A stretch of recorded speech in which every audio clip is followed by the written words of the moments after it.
Hey folks, so we are here deep in the bowels of the 2K booth at E3 2011. I'm joined by Jonathan Pelling, creative director of XCOM. Jonathan, how you doing? I'm doing well. How are you? This definitely, we are here in this awesome room. This just feels like an extension of the vibe of what you guys are going for with XCOM. This you're set in 1962, very Americana. What was kind of the inspiration? You guys coming just straight off of BioShock 2. What was the inspiration to kind of go for this aesthetic? Well, it's partly driven by the fact that we want to tell an origin story with XCOM. So going back in time a little bit sort of creates that really nice established world that you can draw from, and it also sort of sets the tone of the human faction within XCOM as something that needs to strive ahead and be a step beyond its boundaries in order to succeed against the aliens.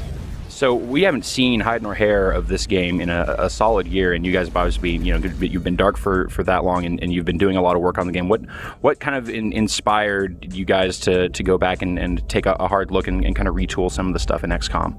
Well, I mean, partly it's driven by the fact that we really want to. We don't want people to think that this is BioShock with aliens. Basically, over the past year, we've been spending a lot of time sort of developing on what we showed last year. We didn't show a big part of the game last year on purpose, and this year we're sort of stepping out and revealing more about the RPG mechanics and the tactical nature of combat and how you can capture alien technology and turn it against the aliens themselves. So let's talk a little bit. I've been in the theater. I've seen the demo. Obviously, we can't show that to the folks at home just yet.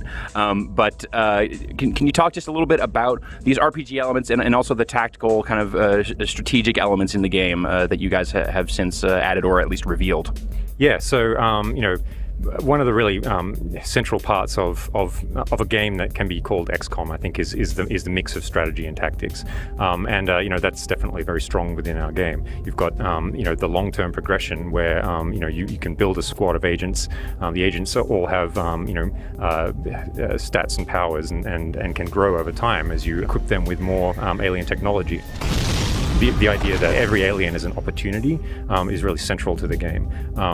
Every alien piece of technology that you come across can in some way be subverted and twisted to your ends against the invading force of the aliens. So is there sort of a risk-reward factor here? Or, I mean, I guess, I watched the demo and there are a couple of big enemies, big alien enemies that you face that you end up capturing there, and you can either, take those back and use those for research purposes or deploy them back in the field. Is there any reason why you wouldn't try to just, capture that stuff every single time you see it? We want you to capture that stuff. That's where the interesting tactics can emerge. I mean, it would be possible just to kill everything that you see, but the game gets that much more interesting when you're enticed to try and do something more, to use your tools in an interesting way to meet some goal that the tactical scenario presents.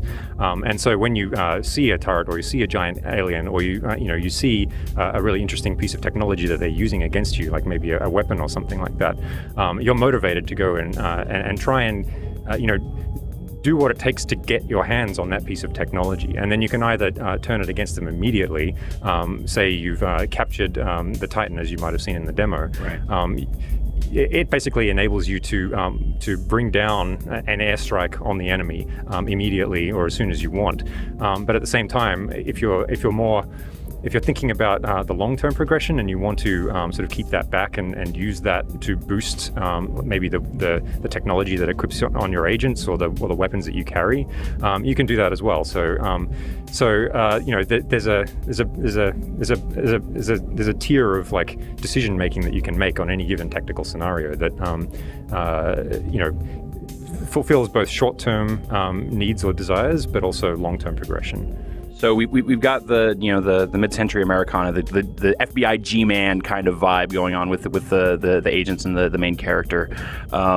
There's with the black, the monoliths, the pylons, like there's a clear kind of 2001 a vibe going there. As far as kind of the look of the alien weapons that the agents have taken and reappropriated, any sort of sources of inspiration for the look and feel of that part or the aliens themselves?